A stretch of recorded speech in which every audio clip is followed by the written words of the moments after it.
Bawasin na muna tayo ng may ganito.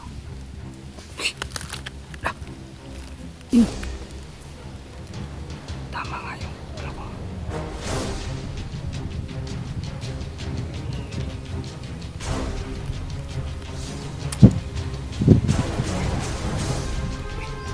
Para kasi ano yan, mga kapwa ni Tatay Hermetan nyo.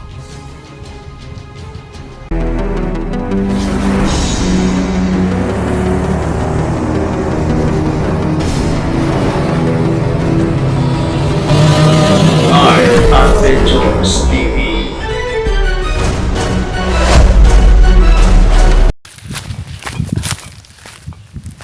So yun mga tol, papalakas talaga yung presensya na nararamdaman natin mga tol.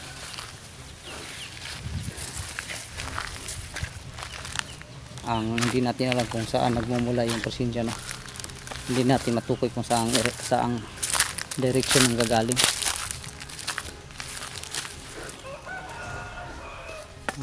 At isa rin mga tol ay maraming mga punso yung naiwan natin mga punso doon, yung dalawang nakita natin, tsaka mayroon na naman ngayon dito, tsaka may isa pa doon, no?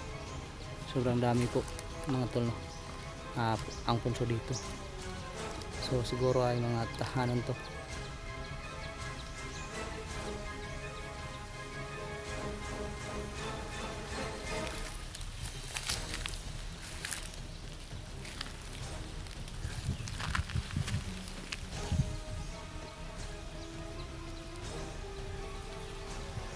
May naririnig tayong boses ng sisiw, pero hindi natin nakikita yung sisiw.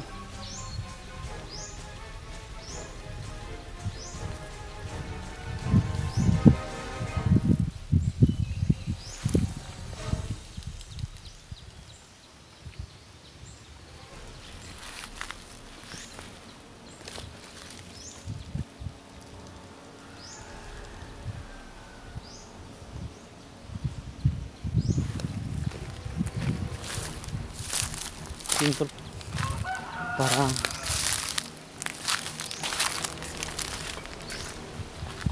tsaka ibang nangyayari ngayon dito tol, dahil may naririnig tayong boses ng sisiw, pero wala tayong nakikita sa paligid. Ayan, ang sisiw na naman naririnig natin, parang minumino na tayo nito.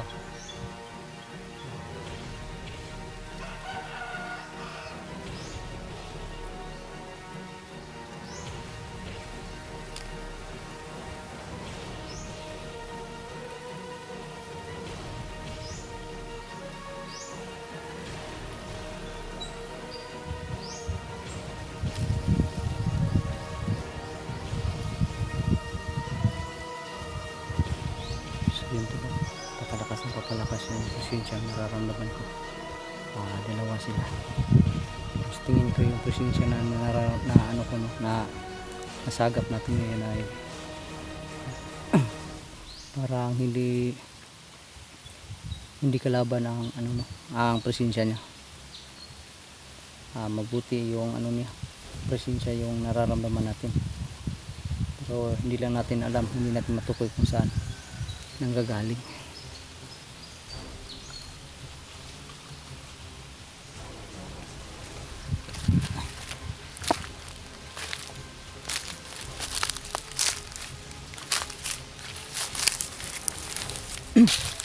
Yun to, papalapit na yung ano, presensya.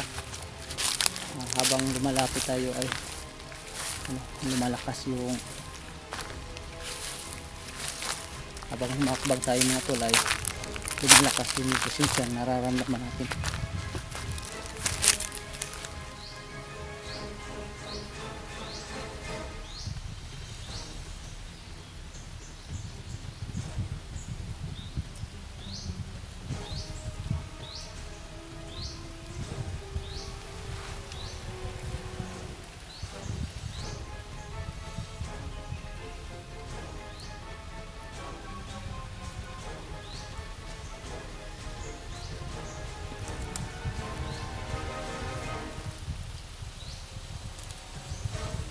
So yun tol, sa tingin ko ay parang doon ang gagaling yung presensyang nararamdaman natin ngayon.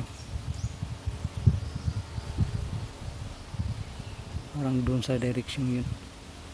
Tsaka papalapit ng papalapit. Kaya kailangan lang muna natin magmasid ng maigi nito.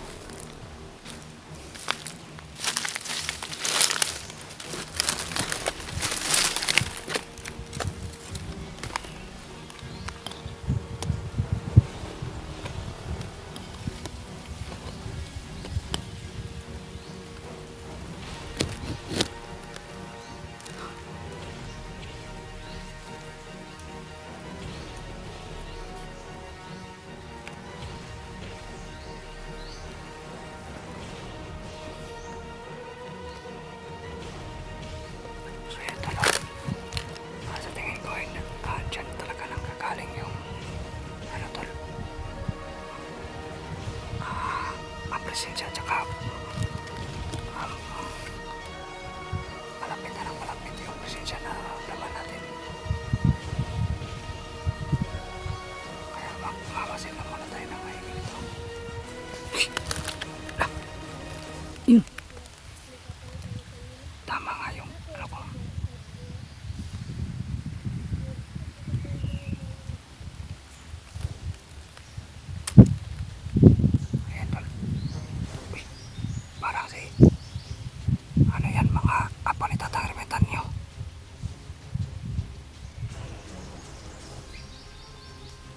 Lumabas sa punso tol, parang galing sa punso.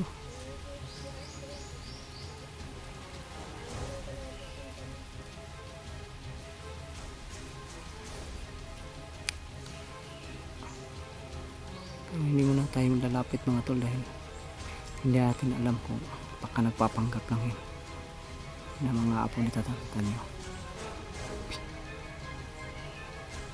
Parang sampitan mga tol, parang sila siguro talaga yan.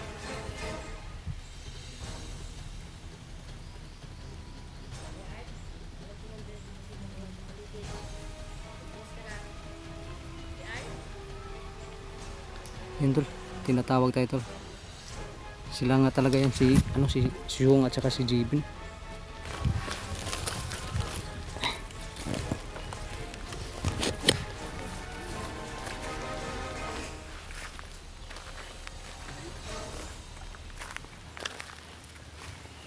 Kumusta mga bata? Parang alam nyo na nandito ako ah. Ha? Sinabi ni Tatang Ermitan nyo. Alam na ni Tatang Ermitan nyo na paparating ako? So yun mga tol, hindi pala natin talaga maano no, dahil naramdaman na ni Tatang Ermitan nyo yung presensya natin. So kayo yung, asa mas Tatang Ermitan nyo?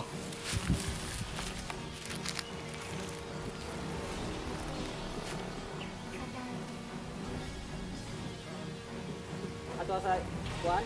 Asa nyo? So yun mga tol, hindi tayo nagkamali na ang pinuntahan no? So hindi pa tayo nakarating sa yung malaki puno ng mangga. Sinalubong tayo ng mga bata. Ano pa lang pagkakita nyo na nandito na tayo. Kumusta man mo?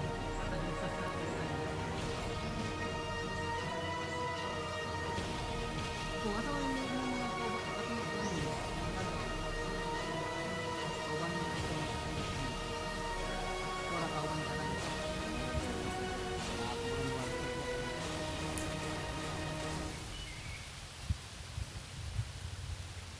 gusto tala ko maisturo si Tatang Ermitan nyo. Ano na kung makuha na ako sa Tatang Ermitan nyo ba?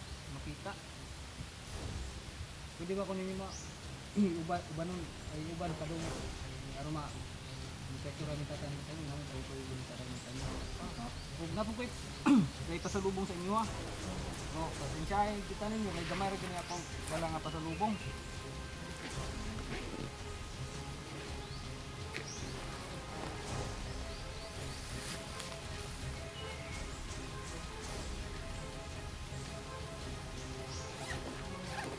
So, yung mga tol no, bigyan natin sa kanila itong dala natin pasalubong. Kahit kaunti. Sana ay masihan sila nito sa dala natin kaunting pasalubong sa kanila. At yan atang kinikan nyo. Wato. Salamat po. Salamat po sa amin. Kasi sa maray kaya na sa pagbawalik ko sa susunod na pagbawalik ka, yung dadami na natin. Ibigay natin. So, pwede ba kung banal?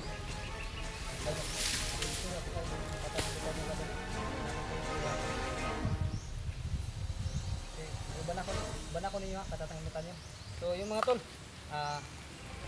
iwan ko muna kayo saglit mga tol, no, dahil kakausapin muna natin si tatangimitan nyo sa sadya natin ngayon dito, no. Dahil mga bata lang yung nakita natin dito ngayon, no. Dahil siya inutusan lang yung mga bata na sila lang ang sasalubong sa atin, dahil alam na ni tatangimitan nyo nandito tayo. Siguro baka may ginagawa sa kanila, kaya magpapasama na lang tayo sa mga bata na puntahan sa tatangimitan nyo para kausapin. So ayan, mag-ano lang po tayo, no? Papasok lang muna tayo kung saan sila dumaan para makaano tayo, makausap natin sa tatangimitan yung mga tol. So ayan, iwan ko muna kayo saglit mga tol, no?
So yung mga tol, nakausap na rin natin sa wakas si tatangimitan nyo. Hintay ka lang ng tagit kasi paabot na kadali siyong. So yun tol, pumayag si tatangimitan nyo sa sadya ko, no, sa gusto ko na magpaturo sa kanya. Yung pumayag siya, kaya pala hindi siya ang sumalubong sa atin dahil nag-ano na siya, no, gumagawa na siya ng ano niya, dahil pag mahal na araw kasi ay nagpapalakas ng mga orasyon din niya. Kaya yun, nakausap natin na gusto kong sumama sa ginagawa niya para maturuan din ako ng mga iba't ibang orasyon na ginagawa niya. Kaya yun, pumayag naman at sabi niya ay baka mga 3 araw daw ako bago ako makalabas. Yun ang sabi ni ni Tatay Ermitanyo sa atin. Kaya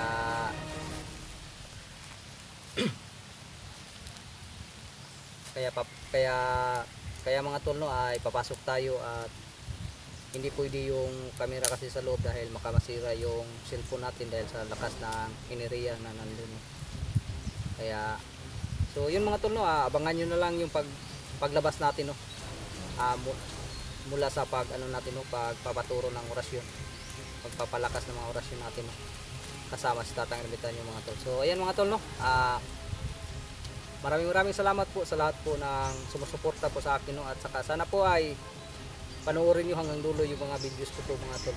So ayan, maraming salamat at God bless dahil papasok ng kami ni misyong mga tol dahil nag-aantay din si Tatang Ermitanyo sa atin dahil hindi pwedeng masayang yung bawat minuto, no, sa sa ginagawa niya ngayon dahil dahil kay ngayong mga araw na to sa pagmahal na araw ay pinakamahalagang araw sa kanila, no? Kaya hindi natin pwedeng pag-antayin si Tatay Ermitanyo. So yan mga tol, no, abangan nyo na po ang mga susunod nating videos mga tol. So ayan po.